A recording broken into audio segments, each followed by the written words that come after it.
All right, and welcome back everyone to Reboot and Thrive. This is our third week, and this is our week where we're talking about making an impact. And so I'm Christopher Nelson with Wealthward Capital. We help technology employees diversify into passive income producing real estate. And we've kicked off Reboot and Thrive, and we've been holding this for 3 weeks because we know that at this point in time, with everything that's happening, you can feel stuck. You can feel like you're in some sort of a recursive loop.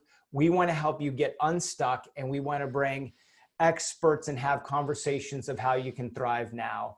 And today I feel so lucky and blessed to have John Ramstead with Beyond Influence. He's a phenomenal leadership coach and speaker. And we want to talk about how do you lead when you're in a situation that you don't want to be in. So, John, why don't you give us a couple minutes overview of Beyond Influence? Sure, will do. And Chris, I haven't heard the word recursive loop in a while, so good on you because, man, you nailed it. That's exactly how it feels sometimes. So we started Beyond Influence. It was 8 years ago. I had an accident that put me in the hospital or under hospital care for over 20 months. I had 23 surgeries. I was doing another startup leading into this, and literally I could not go back to work for full time. And I started looking at my life back then going, okay, what would it have meant if that actually would have been fatal, which it should have been medically. And I started looking at, hey, look at all the people in my life that have been amazing mentors and role models. And like you talked about, how, those people that, those times that you have to move forward. You don't have a choice. It's not like you can hit pause. It's not like you get a timeout. You got to keep moving forward into situations you are absolutely unprepared for, times that are unprecedented.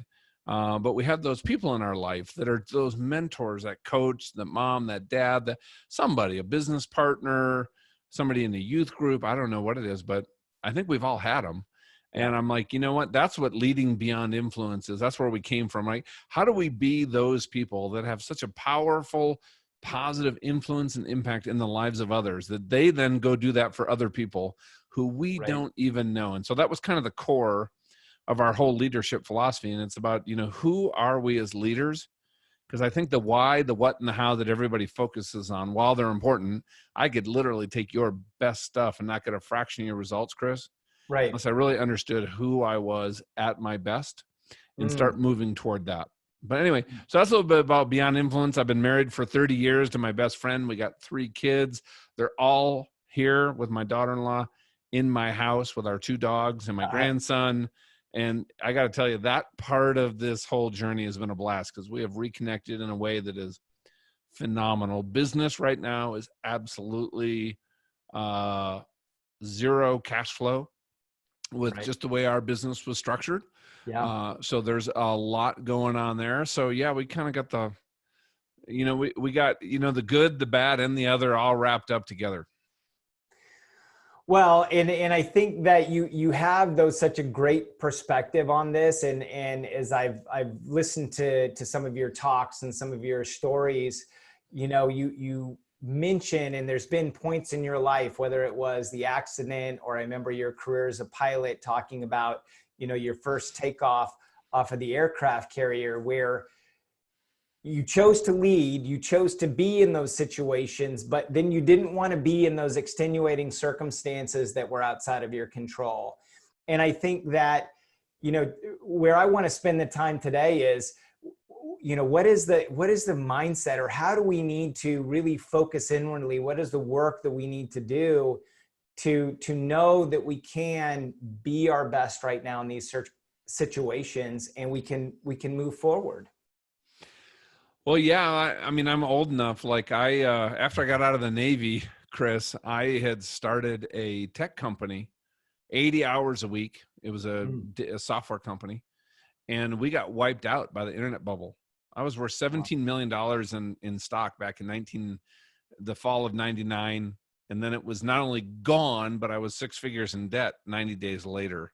Wow. Then I went into telecom, and then 2003 hit. So then I went to Wall Street, and then 2008 hit.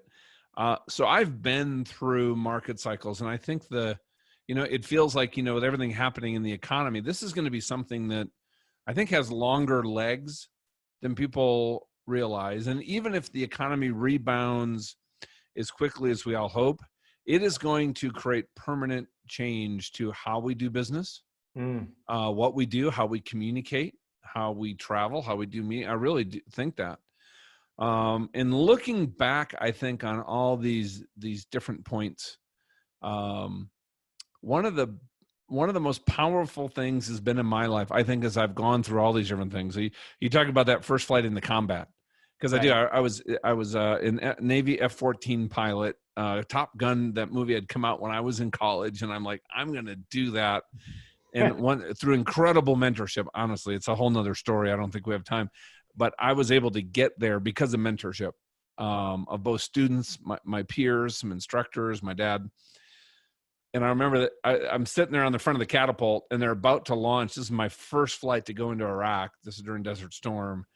And right before I had to raise my hand to salute, I'm thinking, what the holy crap? No, I'm not ready. Don't. And then boom, I'm like flying up into Iraq. And I'm like, okay, why is the reason I was able to do that? It was really being in community. It was being around people. And you know what? This is a time, I think, right now, it's a unique time, but it's a time to reconnect. Yeah. It's a time to build trust. It's a time to rebuild relationships. I've been going out every day and going for walks, and just for an hour and a half, sometimes 2 hours, going 3, 4, 5 miles.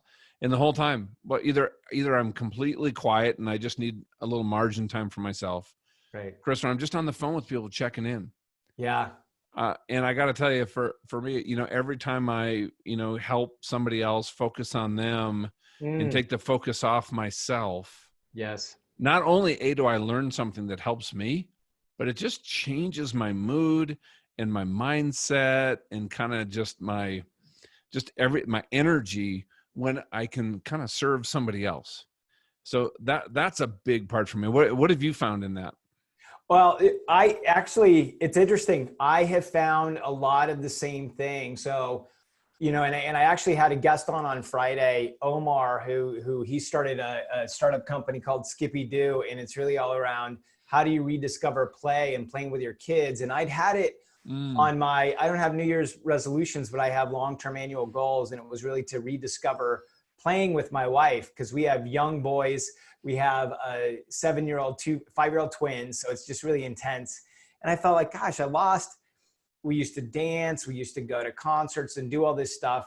This happened, but I thought we can still discover play. And so that's one of the things that I have done to just find the connection with the family is you have to laugh a little through this. You have to rediscover belly laughs. You have to rediscover having just some fun.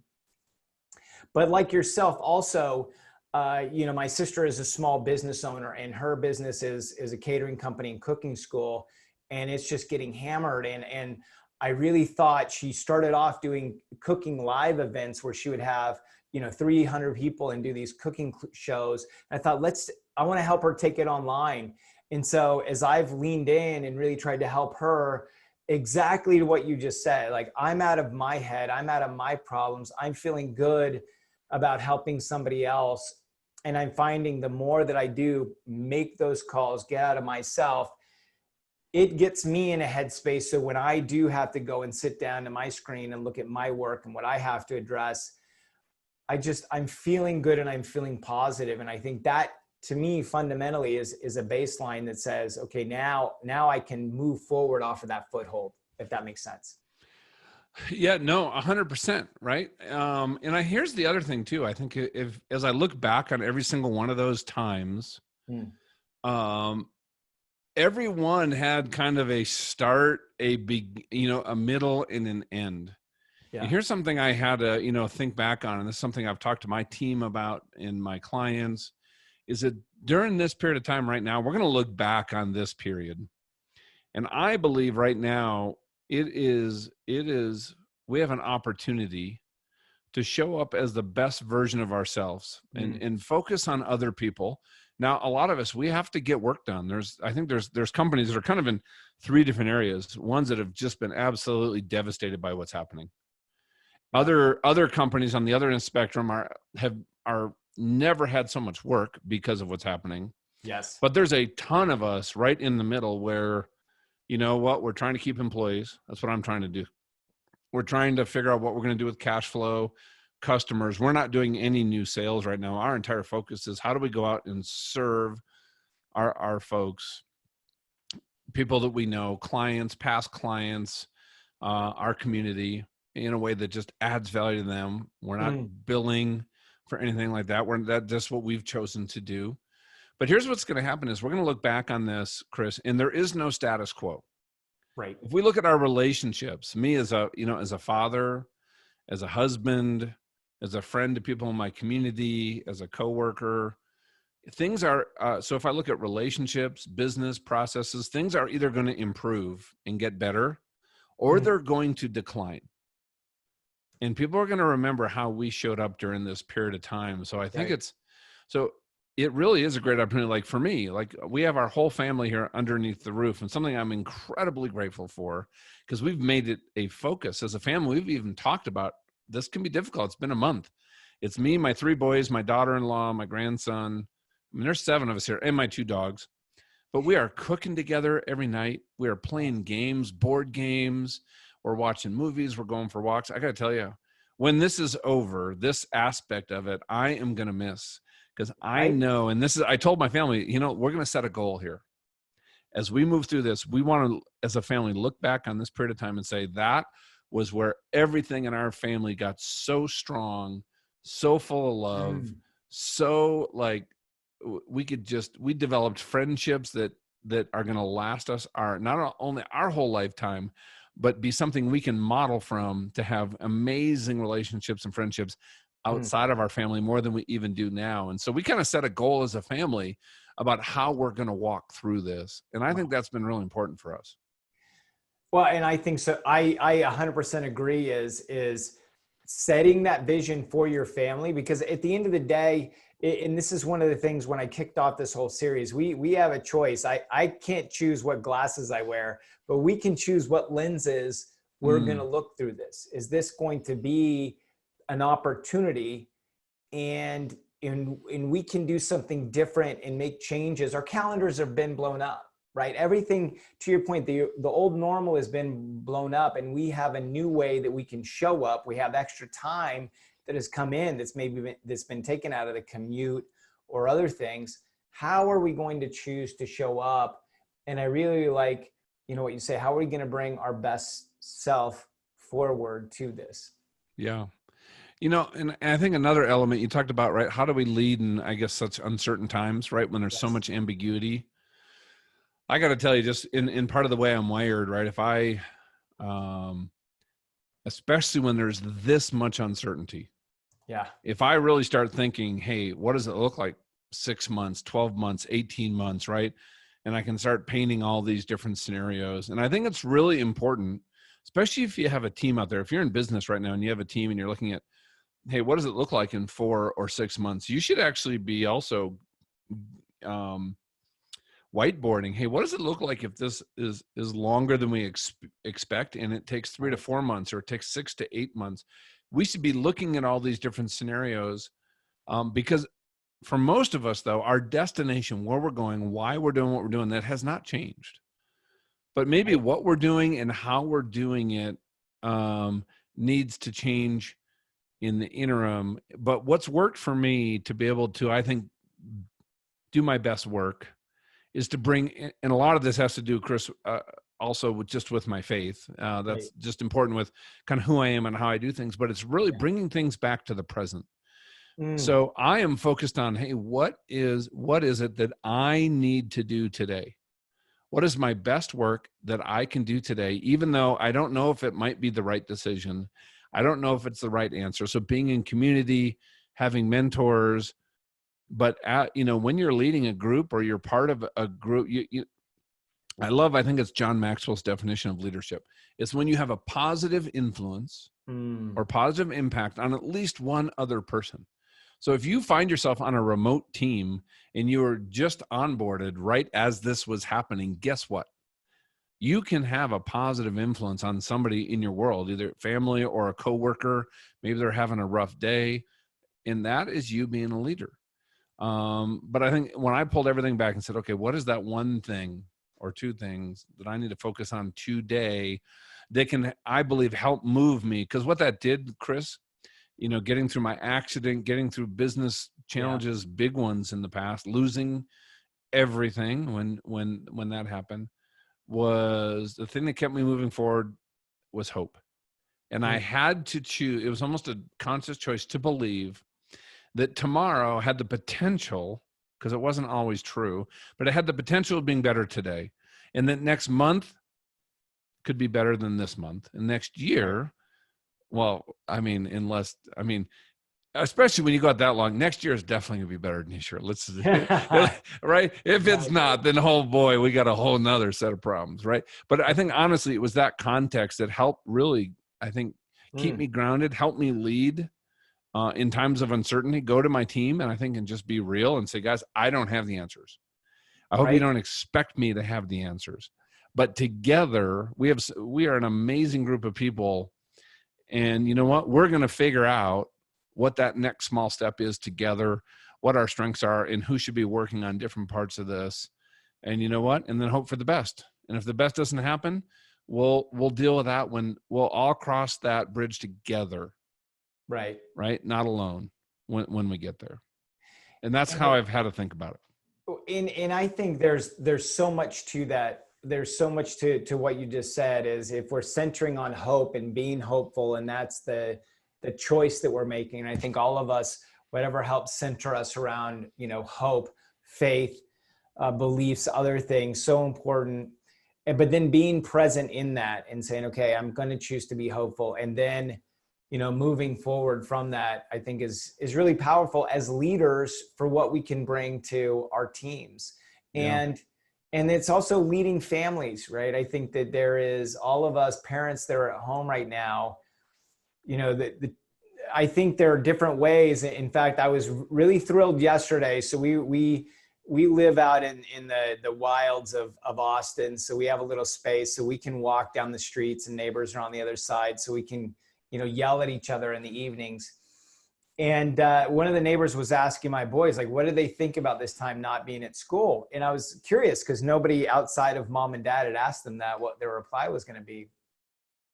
And they said that they're really enjoying it, that they're really, having a good time. Like while they are missing their friends and they have a little online connection, they're having a good time. And that made me feel good because I think that was one of the things that, Regine and I, my wife and I, were so focused on was how do we make this an environment for our kids where we are emanating hope, and this is okay. It's dangerous. This is a challenging situation, but we're going to, get through this together with that attitude of hope and focus. And I think that that's, how we're also leading in business as well. Yeah. Well, I've also told my kids, I really think things are transitioning, right? And you have an opportunity right now that things have slowed down for yourselves. Instead of being on, watching, memes and videos and playing video games during the day in your free time. We've had great conversations about, hey, what would it do for you if you actually just learned one new skill? What would that be? And I got to tell you, 3 of the 4 kids have actually engaged in that pretty well. The other one of them's like, yeah, not for me, but that's okay. But I think just even having some of the conversations with our employees, with our family members that are encouraging, that are realistic, that are hopeful, that are kind of the whole gamut. I think it's really important right now to honestly just be humble, be authentic, be real. Don't. And I've seen a couple, my clients do this, is almost kind of because they don't want to let people down. So they're coming from a good place, but they make promises that they don't know if they can keep. Right. And now that has come back to bite a couple of them. And that, so, this is also a time that, we might have to have some difficult conversations. Yeah. I got to tell you, it was really encouraging. I was actually just talking to a friend of mine who was a coach. Their whole larger company, about 500 employees, Mm. and the whole management team was meeting. Says, "Hey, we got to lay people off." And one of the guys said, "Hey, that's not our values. What do we need to do? How do we think about this as a team so we don't have to lay people off right now?" Yeah. Well, what they came up with, and their CFO was there and said, "Well, listen, if everybody at a management level and above took an 18% pay cut, we wouldn't have to lay anybody off. How do you guys feel about that?" It was like this instant unanimous, we are in. Let's go. And, Wow. and right. So, I mean, there are teams, and I honestly, I mean, you hear about the scams and people being knuckleheads, but I got to tell you, in general, I am seeing some of the best in people right now. I think it's encouraging. What it means is, you know what, we're going to come out of this together, stronger, people that are like just donating through our church to our local food banks here. Oh yeah. People that are volunteering because here in, we had a couple of the school bus drivers for the public schools, right, that were trying to deliver the meals using the school buses to a lot of the kids that needed, that was their one nutritious meal a day was at school. Right. And some of the bus drivers had gotten coronavirus. Oh. And people were volunteering. They like put together hazmat. They're driving the buses around in areas that are kind of hot spots here in the city to make sure the kids, I mean, you're just seeing the best in people. Wow. And I got to tell you, I love seeing that. It's a reminder almost. It's a hard time, but it's a reminder for all us to look around and say, guess what? There's value in every single one of us, even though we might have different backgrounds, politics, beliefs, and values. But what I have seen in my life, regardless of the differences, I shouldn't even say almost, you can always find some piece of common ground where you can connect and build a relationship regardless of the differences that exist. And maybe this highlights that and starts to create a movement that changes the entire dialogue that we're having in society and with each other, right? Maybe it's too much to think that'll change how politics is happening, but I would like to think that, you know what, politics, I think, is a reflection of the people that elect the electorate. That's right. And if we change and we don't tolerate it, they'll change. And I think it's in that spirit that we can emerge, not just to our country, but globally stronger through this. So, there could be I honestly think we're going to look back on this period of time and say, wow, look at some of those changes. Look at those companies that started. Look at our relationships and communications changed. Yes. And that was hard to go through. And in going through that, though, this is what we took advantage of and changed for the better of everybody. So that's something I think we could embrace. That's a vision that, I could get behind. Hands down. And I think I've seen that too. I think you do. It's interesting with the media, you have to search and you have to find some of those positive stories. And I've definitely found that, my social media feed has been filled with, some heroics that are being done, to your point, either in the neighborhood. I saw, different families organizing, food drives and other things. People taking care of each other. We were part of this with a whole group of people that couldn't get out to get food for Easter dinner. Yeah.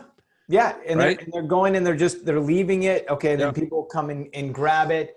And then everything that's happening on the medical front, right? Seeing these flights of, doctors and nurses flying into New York to be in harm's way to try and. Oh, it's amazing, isn't it? Yeah.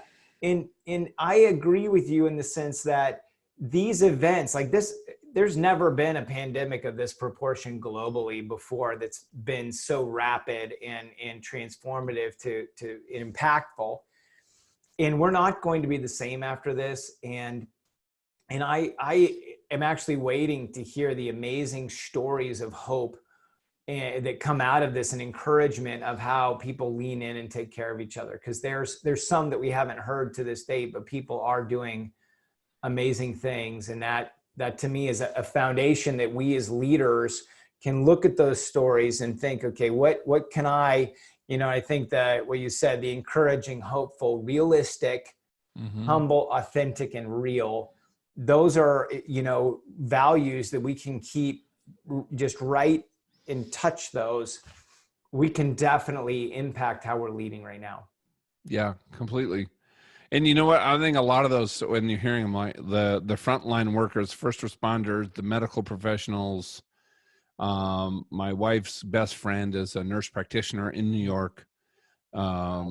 Just hearing her stories, Chris, it sounds to me like the same mindset we had going into combat, like every Oh, day. yeah. Like I think we underestimate. I think what they're dealing with mentally, emotionally, psychologically, everything. And, to the extent you pray, keep in your prayers, your Yes, thoughts, figure out, find, ways that we can do things, reach out to them. That's just a place to start. A lot of people are already doing it. And I think we can always do more. People in your just neighborhood, like one of my friends, his wife is immunocompromised. He's afraid to go outside the house because if she gets it, she's definitely high risk. mm, So how does he get, pharmaceuticals, from the pharmacy and groceries and food and all those kind of things. And we've kind of helped him figure all that out. But there's real stories right in our spheres of influence that we can go serve. And I think also, especially if we have kids under the roof and you let them be part of that, because that's right. I think that's such a great way to just model to them all the words that we've always talked about with our kids. That's right. That's right. Of how do you serve? How do you lean in when somebody needs help? Yeah. Well, gosh, John, we're at the bottom of the hour, and what I always like to do at the end is I try and do a little bit of a roll up and a wrap up of what I've heard so far, because I've been trying to slyly take a few notes on the side. So I'm gonna run through it. I'm gonna pass the mic back over to you to just try and say what is the one thing that you'd want people to take away. But I think what we talked about starting off was, helping people and leaning into your community. Like that's really the first place to start. And, and I think that was a theme that really emanated throughout our conversation. And what you talked about is help somebody else get outside of your head, relieve some of that stress and pressure, because that will fuel you to come back and be a better leader. Lean into your network and then also lean on your network. I think that that's something that we've both been in, those situations where we've been through trials and tribulations, we've been stuck, and we've had mentors that help us, and then also take that effort, energy you have and help somebody else.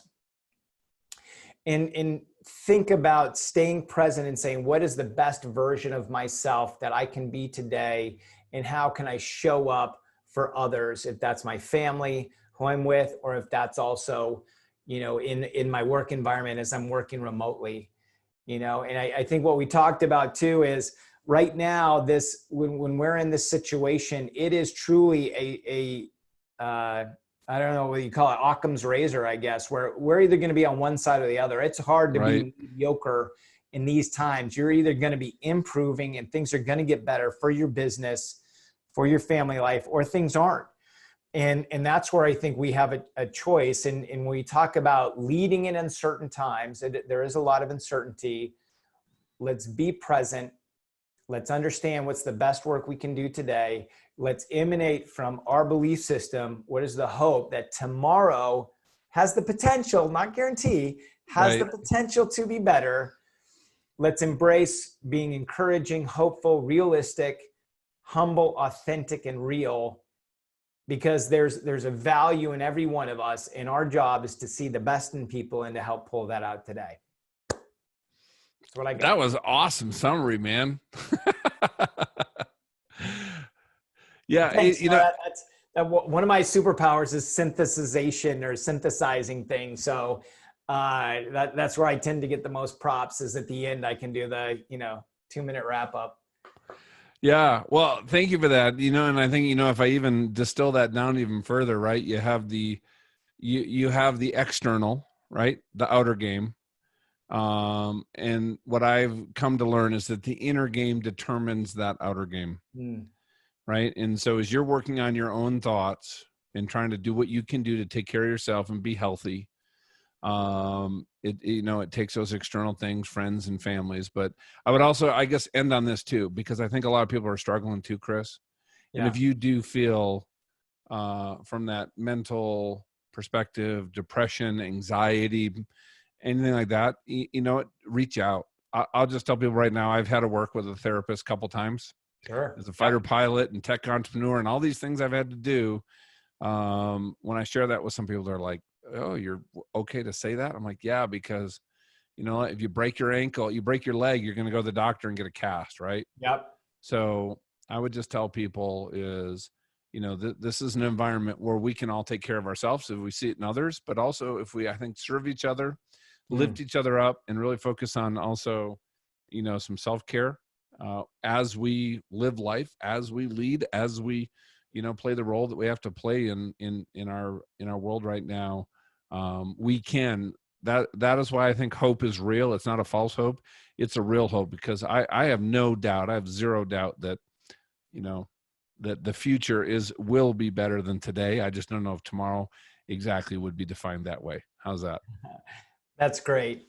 Well, John, I just want to thank you so much for taking the time and joining us.